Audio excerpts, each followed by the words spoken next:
The steel deck plates vibrated beneath his boots as Lieutenant Commander Harry Lynnwood Hicks surveyed his new command.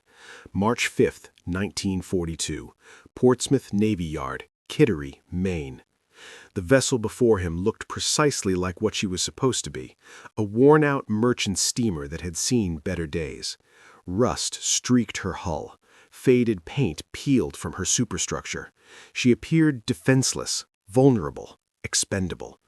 But concealed behind false bulkheads and collapsible panels lay enough firepower to destroy a German submarine. USS Atik, hull designation AK-101, was America's answer to a crisis that threatened to lose the war before it truly began. She was a Q ship, a floating deception, a trap disguised as prey. Within 3 weeks, she and every man aboard would be dead, victims of a strategy that belonged to a previous war and a desperation that clouded military judgment. The crisis that spawned USS Attic had erupted with savage suddenness in January 1942. For 2 years, Americans had watched Europe burn while maintaining an uneasy neutrality. The attack on Pearl Harbor on December 7, 1941, shattered that isolation, bringing the United States into a global conflict for which it was catastrophically unprepared. While the Pacific Fleet smoldered in Hawaiian waters and politicians rallied the nation for war, a different threat materialized off America's eastern seaboard, one that would prove far more dangerous to the war effort than the damage inflicted at Pearl Harbor. German U-boats had come to American waters, and they were winning. Admiral Karl Dönitz, commander of Germany's submarine fleet, had spent 3 years perfecting tactics against British convoys in the North Atlantic. His Type 9 long-range submarines could cross the Atlantic, hunt for weeks in distant waters, and return to French bases with fuel to spare. In December 1941, as America entered the war, Dönitz recognized an opportunity that would not last. The MPC's eastern seaboard was essentially undefended. Coastal cities refused to implement blackouts, fearing damage to tourism and business. Navigation lights blazed every night, silhouetting merchant ships perfectly for submarine attack. Ships sailed independently rather than in protected convoys, following predictable routes at predictable times. American naval forces were concentrated elsewhere, in the Pacific seeking revenge for Pearl Harbor, in the North Atlantic protecting British supply lines. The American coast was naked. Dönitz designated the operation Paukenschlag, Drumbeat. On December 23, 1942, 5 Type 9 U-boats departed Lorient, France, carrying experienced commanders and full torpedo loads. Their orders were simple: penetrate American coastal waters and sink everything possible. What followed exceeded even Dönitz's optimistic projections. Kapitänleutnant Hardegen commanded U-123, one of the 5 submarines selected for the first wave. At 29 years old, Hardegen was already a veteran commander with multiple patrols under his belt. Born in Bremen in 1913, he had originally trained as a naval aviator before injuries from a 1936 crash redirected his career to submarines.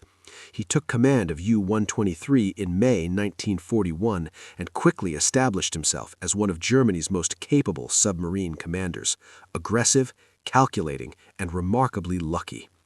On January 12, 1942, Hardegen achieved the first kill of Operation Drumbeat, torpedoing the British freighter Cyclops off Nova Scotia.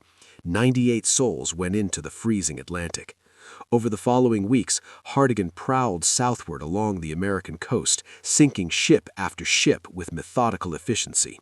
The carnage was spectacular and terrifying. Tankers exploded in massive fireballs visible from shore. Freighters broke apart and sank within minutes. Oil slicks and debris washed onto tourist beaches. Bodies of merchant sailors appeared in the surf. American coastal cities watched the destruction with growing horror, yet refused to darken their lights. Miami, Atlantic City, New York, all remained brilliantly illuminated throughout the night, creating a phenomenon German submariners called the Golden Shore. Ships sailing south stood out in perfect silhouette against the glow of coastal cities. For German U-boat commanders accustomed to the harsh conditions of North Atlantic combat, hunting off America felt almost unsporting.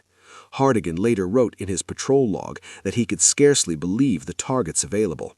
Ships sailed alone, fully lit, maintaining radio silence only sporadically. Coastal defenses were non-existent. The statistics told a story of unmitigated disaster.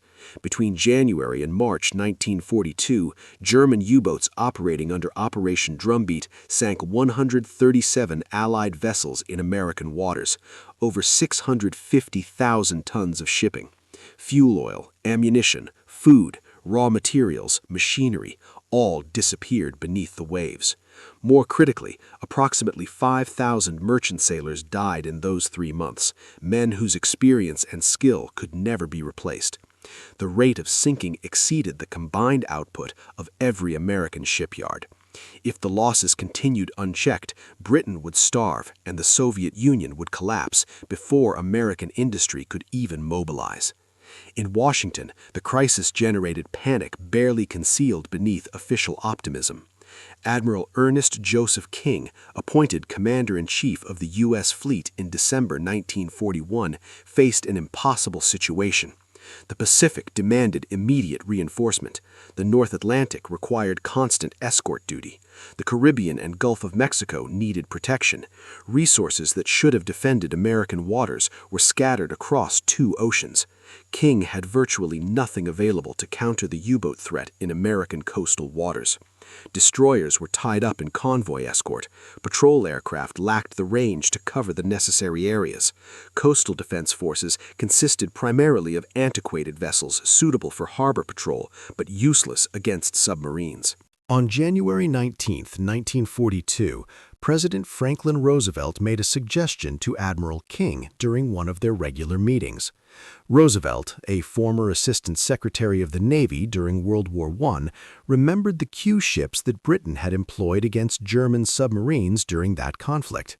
Q ships, merchant vessels secretly armed with concealed weapons, had achieved modest success by luring submarines to the surface and destroying them at close range. Perhaps, Roosevelt suggested, such vessels might help address the current U-boat crisis. It was offered as a suggestion, but King understood the reality of civil-military relations. When the President of the United States suggests a course of action to a military commander, it becomes a directive, regardless of the language used. King harbored serious reservations about Q ships. The tactics had worked only marginally during World War I, when submarines had limited battery capacity and spent most of their operational time on the surface. Modern submarines could remain submerged far longer. More critically, German submarine commanders who had fought British Q ships during the previous war now held senior positions in Donitz's fleet. They knew the tactics, recognized the warning signs, and had developed countermeasures. King believed Q ships represented a waste of limited resources that could be better employed elsewhere. But presidential suggestions carried weight beyond their phrasing, and King was nothing if not loyal to civilian authority. Project LQ was born from this uncomfortable compromise between presidential suggestion and military skepticism. King allocated $500,000 from emergency funds specifically to avoid the paper trail that normal Navy procurement would generate. The entire program was classified at the highest level. All records were maintained personally by the Chief of Naval Operations rather than through standard Navy filing systems. No press releases were issued, no official announcements were made. Even within the Navy, knowledge of Project LQ was restricted to a handful of senior officers. Portsmouth Navy Yard in Kittery, Maine, received orders in early February 1942 to convert 5 civilian vessels into armed Q ships. The yard commander was given 3 weeks to complete the conversions, an impossible deadline that nevertheless had to be met. Shipyard workers labored around the clock, cutting gun ports into deck plating, installing hydraulic dropping panels, reinforcing bulkheads to handle recoil forces, running ammunition hoists from magazines to gun positions, and disguising everything to appear completely innocuous to enemy observation. The vessels selected for conversion represented a cross-section of American merchant shipping. SS Carolyn, a Boston fishing trawler, was designated USS Eagle and later redesignated USS Captor. Two aging cargo steamers, SS Evelyn and SS Vineland, became USS Attic and USS Asterion, respectively. An old tanker became USS Bighorn. Each vessel received similar armament: 4-inch naval guns concealed behind collapsible panels, .50 caliber machine guns hidden in false deckhouses, depth charge projectors disguised as cargo handling equipment, and holds packed with pulpwood to provide buoyancy after torpedo hits. The theory behind Q-ship operations remained unchanged from World War I. The disguised warship would sail through U-boat hunting grounds pretending to be a defenseless merchant vessel. When a U-boat spotted what appeared to be an easy target, the U-boat commander would conserve his expensive torpedoes and surface to finish the victim with his deck gun. At that moment, with the submarine exposed and vulnerable on the surface, the Q-ship would drop its disguise, reveal its weapons, and open fire at point-blank range. Supporting destroyers would theoretically be positioned nearby to complete the destruction of the damaged submarine. The reality, as several senior officers privately recognized, contained fatal flaws. Modern submarines were faster on the surface than the converted merchant vessels. If the initial surprise failed, the U-boat could simply outrun the Q-ship. German submarine commanders had standing orders by 1942 to be wary of potential Q-ships and to attack suspicious vessels from maximum torpedo range rather than surfacing. The element of surprise, the only real advantage a Q-ship possessed, had been compromised before the first American Q-ship ever sailed. Most critically, the supporting destroyers essential to completing the kill were simply unavailable. Every destroyer on the eastern seaboard was already committed to convoy escort or other critical missions. Lieutenant Commander Harry Lynnwood Hicks took command of USS Attic on March 5, 1942, fully aware of the mission's dangers. Born in Kentucky and raised in South Carolina, Hicks embodied the professional naval officer corps that had sustained the peacetime Navy through 2 decades of budget cuts and public indifference. A Naval Academy graduate, class of 1928, had served on destroyers and cruisers throughout the 1930s, mastering gunnery and gaining steady promotions through competence rather than political connections.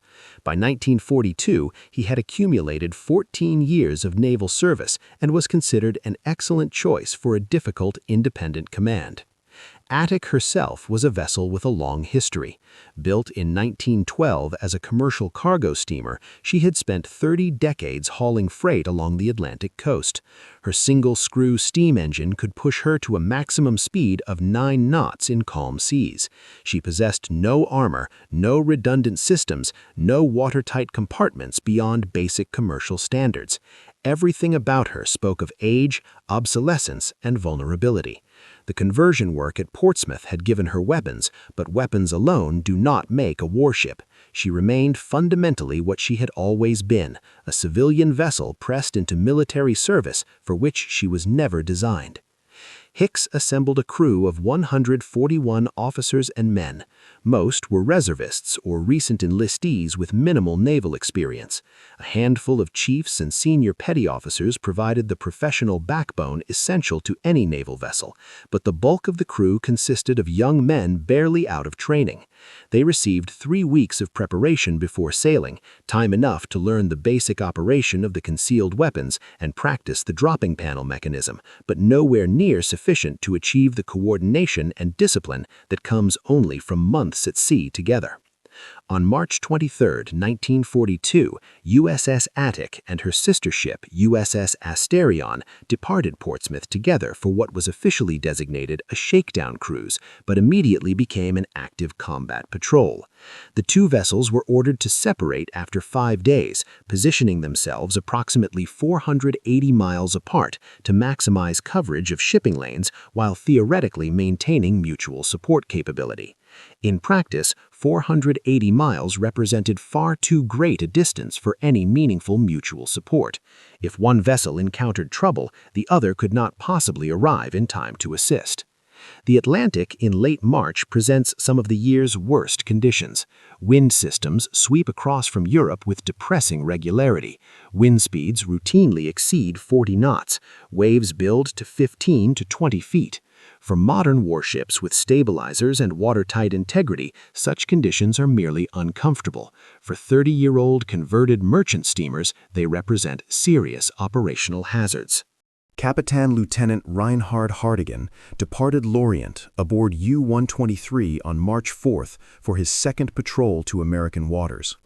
His first patrol, conducted in January and February 1942, had exceeded all expectations.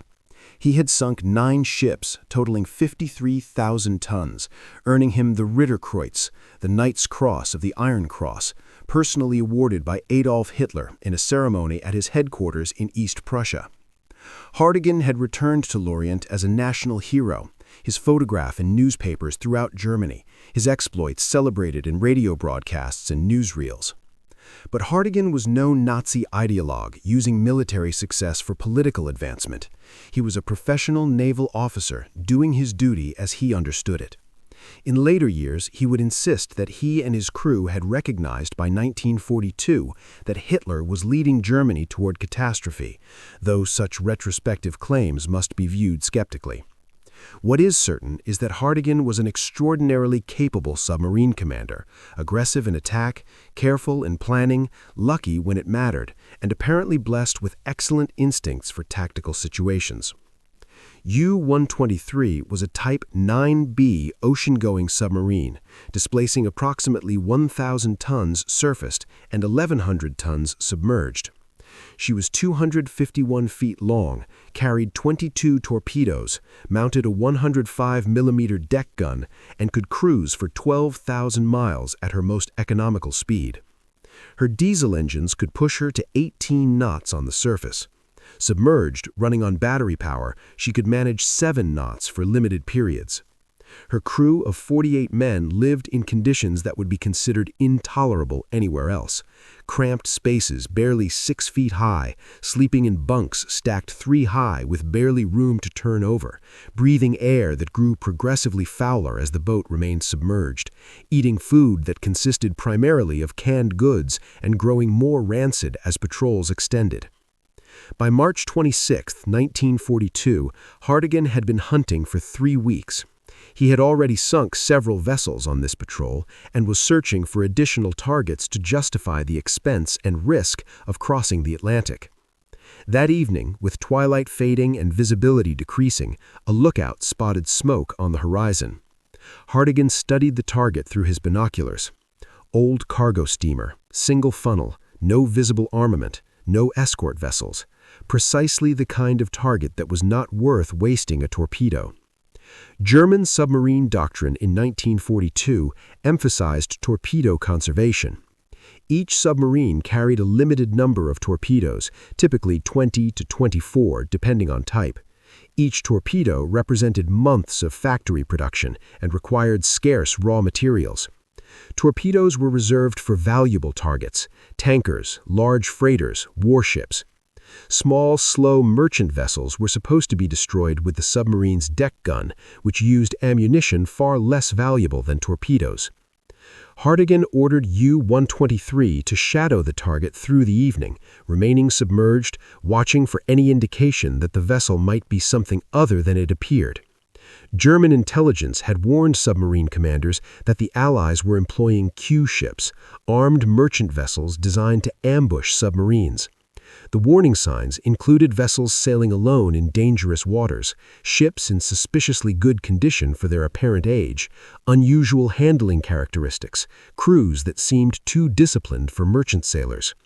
Hardegen watched for these signs and saw nothing alarming. The target appeared to be exactly what she seemed, an old, slow freighter plodding along independently through waters she had no business crossing. At 19:37 hours, 7:37 p.m. on March 26th, Hardegen made his decision. U-123 surfaced approximately 700 yards from Attic's port quarter. The submarine's diesel engines roared to life, charging batteries depleted by hours of submerged operation, while simultaneously increasing speed to attack position. In the fading light, U-123 would have been difficult for Attic's lookouts to spot, a low gray silhouette, barely above the wave tops, presenting minimal visual signature. Hardigan's torpedo officer prepared a single G7E electric torpedo, the quieter, wakeless version of Germany's standard torpedo, preferred for surface attacks where stealth mattered less than reliability. At approximately 1940 hours, the torpedo left its tube and streaked toward Attic at 44 knots. Impact came 63 seconds later. The torpedo struck Attic's port side beneath the bridge, precisely where the explosion would cause maximum damage to command and control facilities. The explosion of the torpedo's 600-pound warhead shredded hull plates, collapsed bulkheads, and sent a massive column of water and debris skyward. Fire erupted immediately from ruptured fuel lines. The ship lurched violently to port, then slowly began to settle. Men stumbled on deck, some burned, others injured by flying wreckage. The torpedo had achieved exactly what it was designed to do: inflict catastrophic damage while creating confusion and panic. But USS Attic was no normal merchant vessel, and her crew had trained for precisely this situation. Lieutenant Commander Hicks, miraculously unhurt despite the torpedo's impact directly below his position, immediately ordered the panic party into action. 20 men rushed to lower a lifeboat on the starboard side, the side facing away from the attacking submarine. They made a deliberate show of abandoning ship, shouting, pointing, acting the role of terrified merchant sailors fleeing a sinking vessel. It was theater performed under the most desperate circumstances imaginable, with real fires burning and real water flooding the compartments below. The performance was convincing.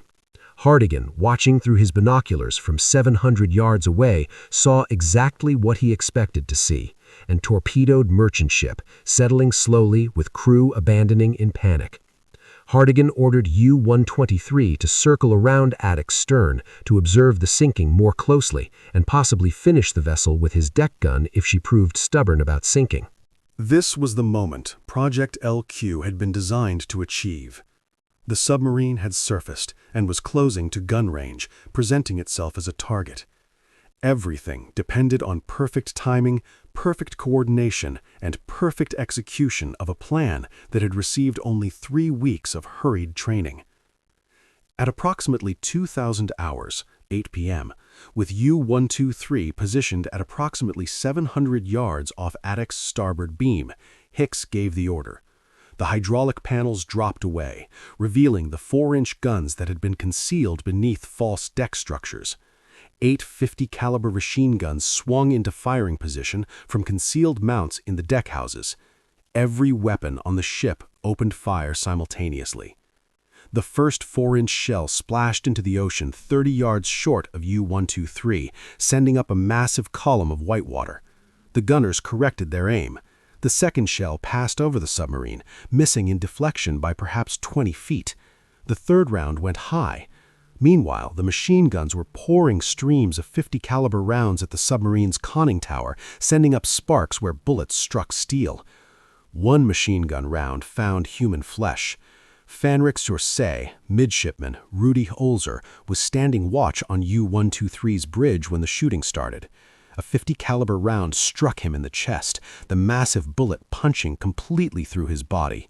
He collapsed onto the bridge deck, bleeding out rapidly from the massive wound. Holzer was 19 years old.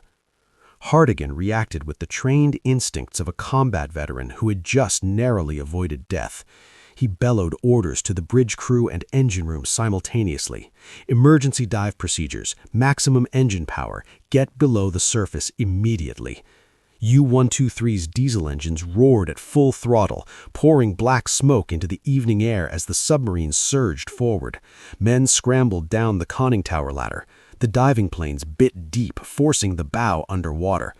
Attic's gunners kept firing, shells landing closer as they refined their aim, but U-123 was presenting a narrow stern profile and pulling away at maximum speed.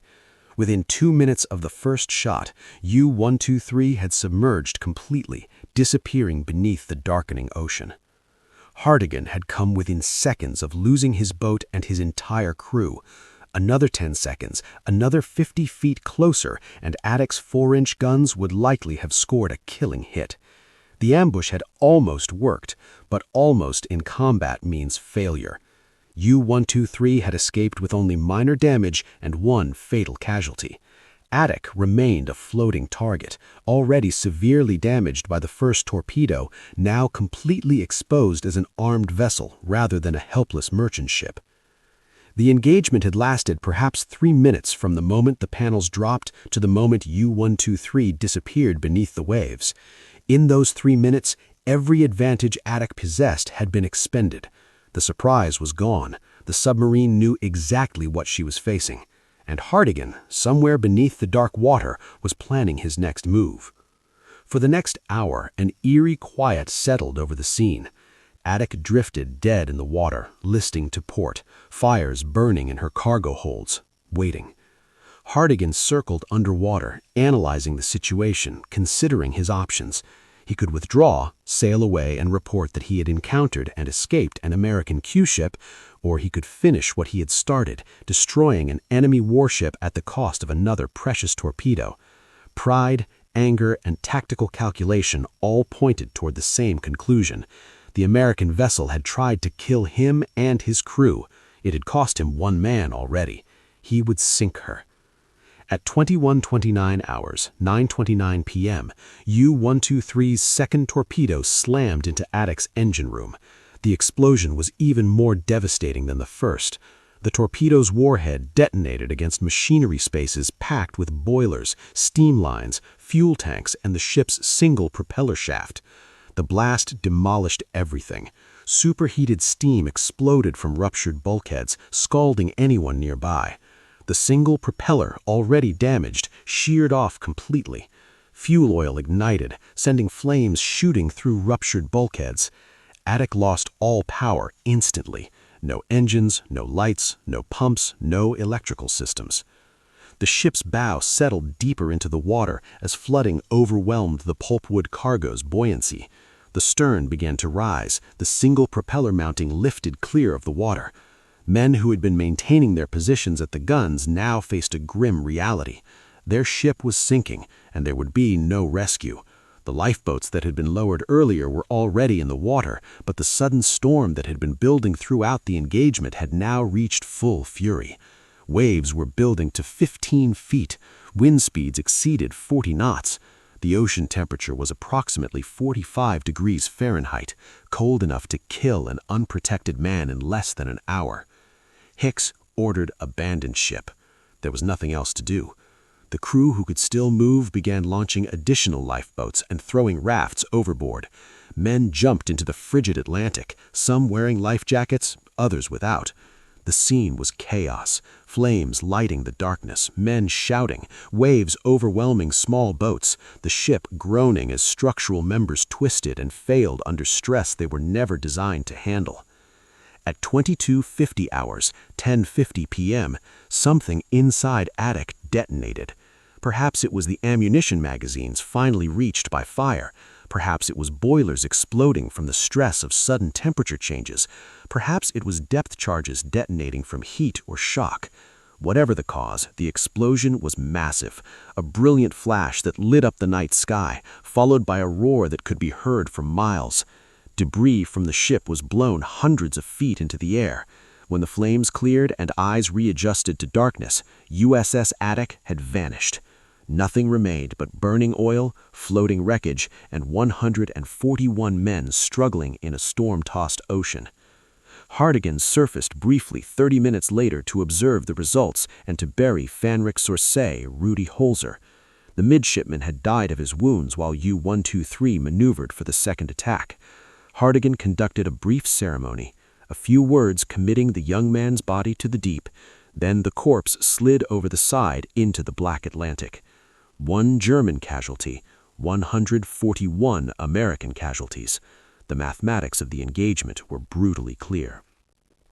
U-123 departed the area and continued hunting.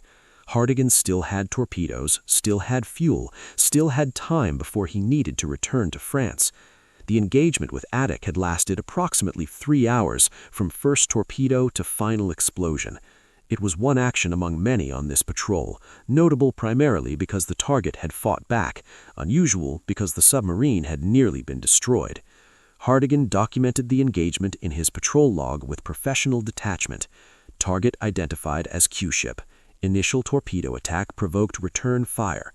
Second torpedo sank target. 1 crew casualty, continuing patrol.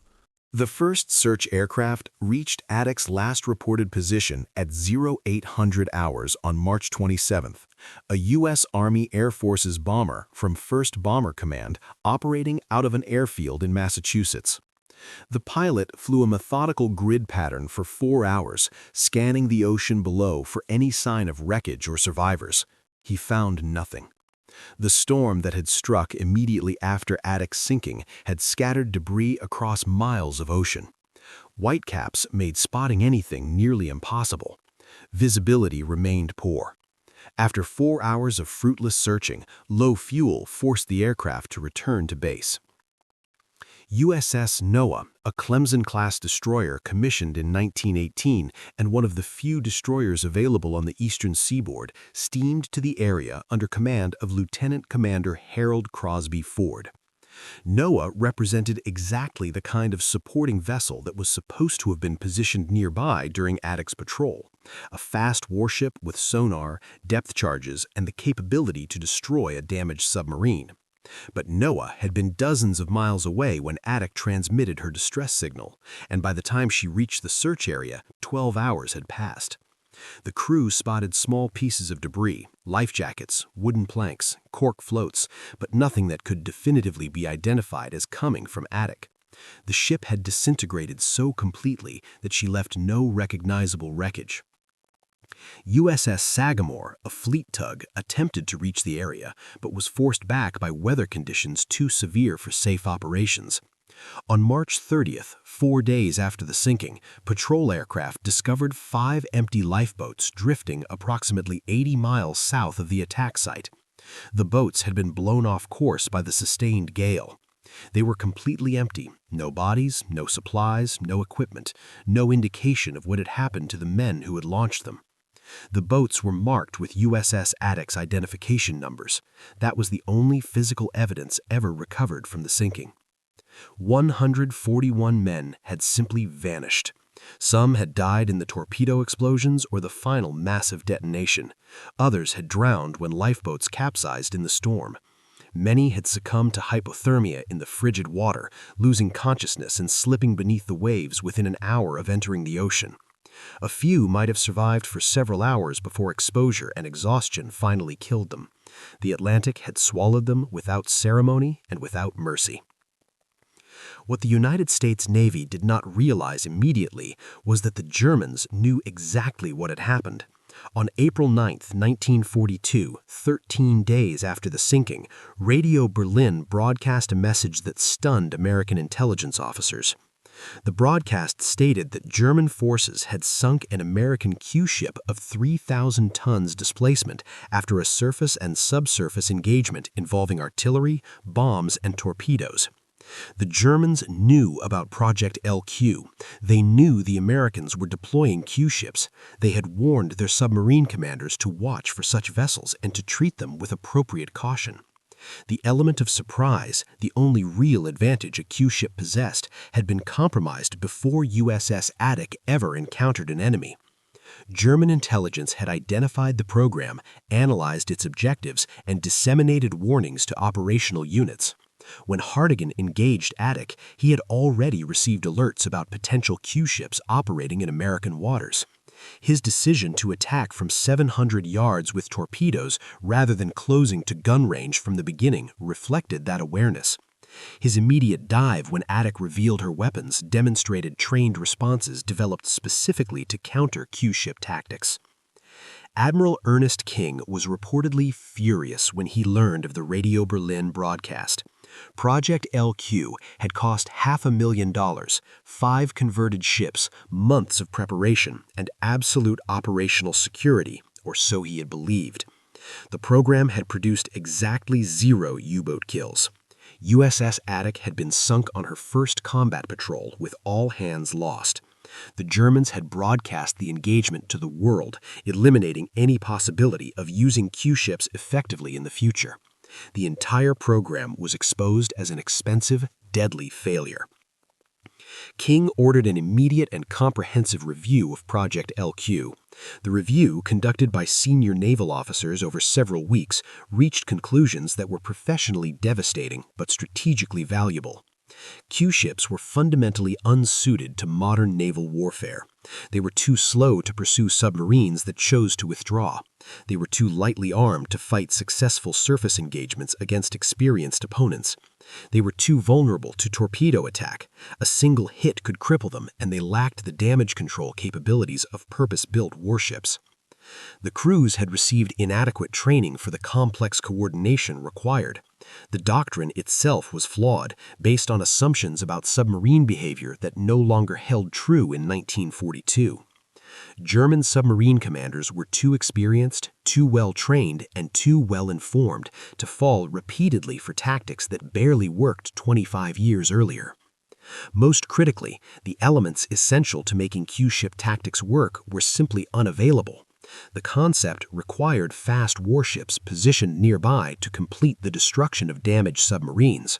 But depth charges, submarine chasers, and seaplanes were all lacking, likewise aircraft skilled in anti-submarine operations. Q-ships were sailing into harm's way without adequate support, relying entirely on surprise that German intelligence had already compromised. By May 1942, Admiral King had made his decision. All Q-ship patrols were suspended immediately. USS Asterion was recalled and reassigned to cargo transport duty. USS Bighorn completed one final patrol in May without encountering any U-boats, then was also reassigned to transport work. USS Eagle was decommissioned entirely. The other vessels in Project LQ were quietly returned to civilian service or assigned to non-combat roles. By August 1942, Project LQ no longer existed except as a classified failure documented in secret files. The program had accomplished nothing of strategic value while consuming resources desperately needed elsewhere. The 5 ships required crews totaling over 500 men, sailors who could have manned destroyer escorts or patrol craft. The vessels consumed fuel, ammunition, spare parts, and maintenance resources. The $500,000 budget could have funded improvements to depth charges, better sonar equipment, additional patrol aircraft, or enhanced training for escort crews. Any of those investments would have produced tangibly better results than Q-ships. USS Attic represented Project LQ's greatest failure, but she was not alone. USS Asterion had sailed on the same patrol, separating from Attic according to plan to cover more ocean. On the night of March 26th, Asterion's radio operator picked up fragmentary distress signals, broken transmissions indicating a ship under attack. Lieutenant Commander George Walter Legwin, Asterion's commanding officer, immediately changed course toward the source of the transmission, but the position was uncertain and the signals weak. Asterion searched through the night and following day, finding only scattered debris that might have come from any of dozens of vessels sunk in recent weeks. By the time Asterion reached the approximate area where Attic had died, more than 12 hours had passed and the storm had scattered all evidence across miles of ocean. Asterion continued her patrol for several more days before receiving orders to return to port. She had accomplished nothing. No U-boat contacts, no engagements, no intelligence of value. When post-war analysis examined German records, it became clear that Asterion had actually sailed within detection range of at least 2 German submarines during her patrol, but neither submarine had considered her worth attacking. They recognized the characteristics that marked potential Q-ships and simply avoided her. Kapitänleutnant Hardegen returned to Lorient on May 2, 1942, completing his second patrol to American waters.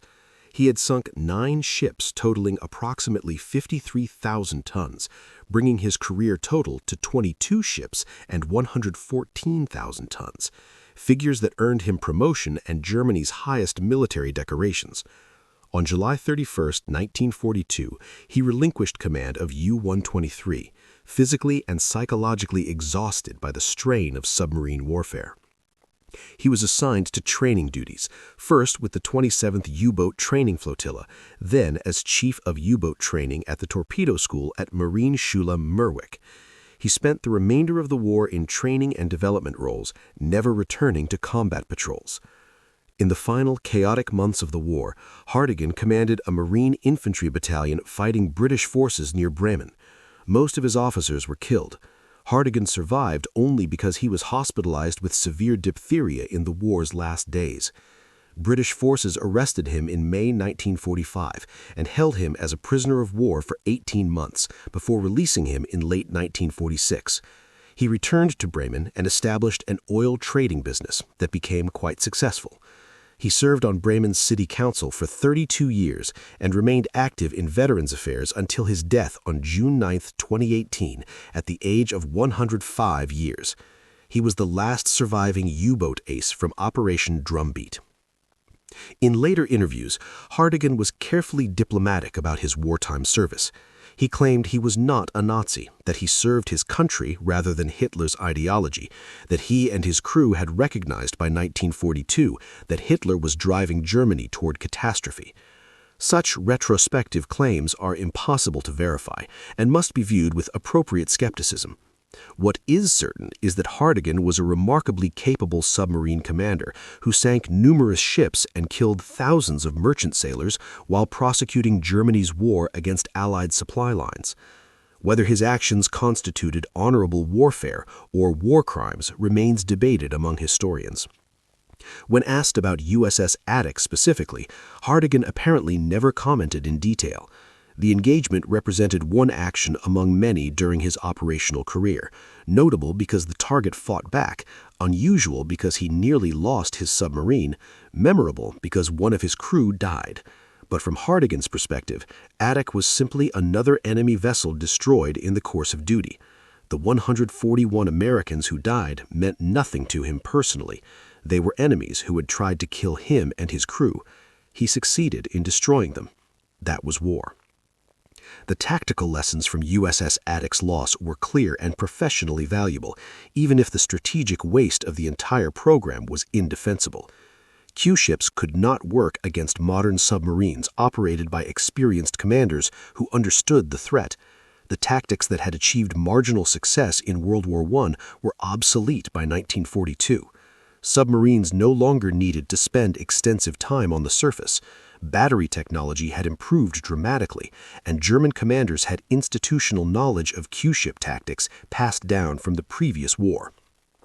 What did work against U-boats was systematic application of proven methods, convoy escort, air coverage, sonar and radar technology, depth charges and hedgehog weapons, signals intelligence, and most critically, overwhelming industrial production.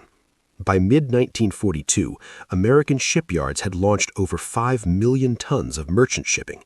In 1943, over 19 million tons.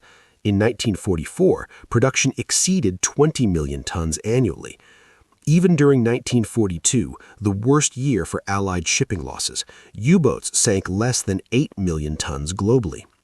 The mathematics were inexorable. America could build ships faster than Germany could sink them, and the gap widened with every passing month. By early 1943, U-boat losses began exceeding new construction. Admiral Dönitz could build approximately 25 submarines per month at peak capacity. By mid-1943, Allied forces were sinking 30 or more U-boats monthly. The Battle of the Atlantic gradually turned decisively in favor of the Allies, not through clever deceptions or desperate gambles, but through systematic application of technology, tactics, and overwhelming resources. USS Attic and the 141 men who died aboard her paid the price for a strategic miscalculation born of desperation and political pressure. President Roosevelt meant well when he suggested Q-ships. Admiral King loyally implemented the suggestion despite his reservations. The sailors who manned these vessels volunteered for hazardous duty and performed their missions with courage, but good intentions and personal courage cannot overcome fundamentally flawed strategy and obsolete tactics. The wreck of USS Attic has never been located. The ocean is deep where she sank, hundreds of fathoms. Currents in that area are strong, capable of scattering debris across miles of seafloor. Wreckage from World War II ships litters the entire Atlantic coast, and identifying specific wrecks without clear markings or distinctive features is nearly impossible. USS Attic could lie anywhere in a 100-square-mile search area. She might rest in one piece or be scattered in fragments. The pulpwood cargo that was supposed to keep her afloat after torpedo damage has long since rotted away. The concealed guns lie buried in sediment. The hull is covered in marine growth if it survives at all. Nobody searches for USS Attic because the resources required for deep-water searches far exceed any historical value the wreck might possess. There are too many wrecks, too much ocean, too few resources devoted to maritime archaeology.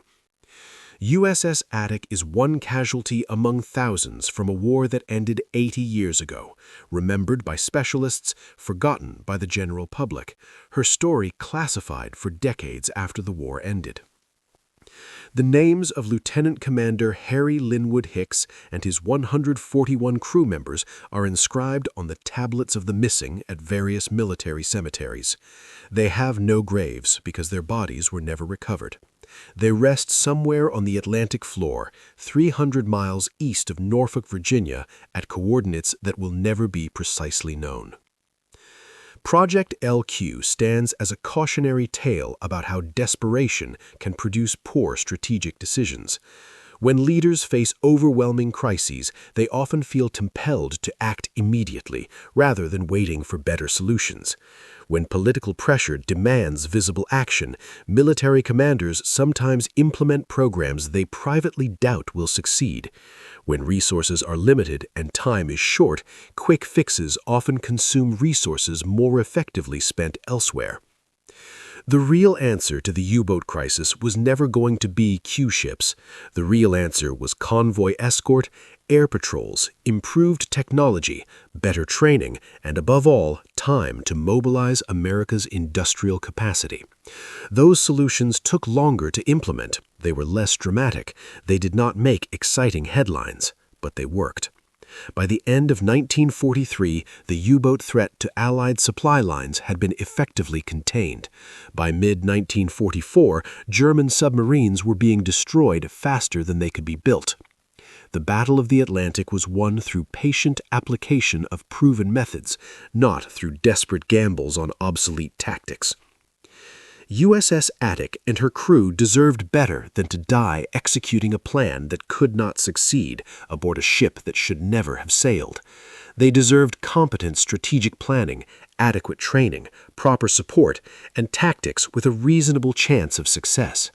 Instead, they received 3 weeks of hasty preparation, a fundamentally flawed mission concept, no effective support, and orders to sail into harm's way aboard a vessel incapable of accomplishing the assigned mission. Their sacrifice was not meaningless. No death in war is truly meaningless, but it was wasteful. The waste came not from their failure, but from the system that sent them to sea with insufficient preparation to execute an obsolete strategy against an enemy who had already developed effective countermeasures. The lesson is not that the crew of USS Attic lacked courage or competence. The lesson is that courage and competence are not sufficient when strategy is flawed and resources are misallocated. That lesson, purchased at the cost of 141 American lives, deserves remembering. USS Attic and Project LQ remind us that wars are won not through desperate improvisations, but through careful planning, realistic assessment of enemy capabilities, proper allocation of resources, and willingness to abandon failed approaches regardless of sunk costs already invested. Sometimes the hardest decision a commander can make is to admit that a program is not working and terminate it before more lives are wasted. Admiral King made that decision by mid-1942, canceling Project LQ after USS Attic's loss demonstrated its fundamental flaws. He deserves credit for that decision, even though he also deserves criticism for implementing the program in the first place. The ability to recognize failure and change course is as important as the ability to avoid mistakes initially. The United States Navy learned from Project LQ's failure and redirected resources toward methods that actually worked. That learning process cost 141 lives, but it saved countless more by ensuring that future anti-submarine efforts focused on effective tactics rather than repeating failed experiments. USS Attic represents a moment when desperation overcame judgment, when political pressure trumped professional military advice, when the desire to do something led to doing something fundamentally ineffective. Her story deserves preservation not as inspiration, but as warning, a reminder that in war, as in all endeavors, good intentions and personal courage cannot compensate for flawed strategy and obsolete tactics. The 141 men who died aboard her deserved remembrance not as heroes who succeeded, but as casualties of a system that failed them by sending them to sea with no realistic chance of success. They sailed into darkness aboard a ship that should never have left port, executing a mission that could not succeed, and they paid the ultimate price for decisions made by others. That is the tragedy of USS Attic. Not that her crew failed, but that they were sent to fail by a system that should have known better.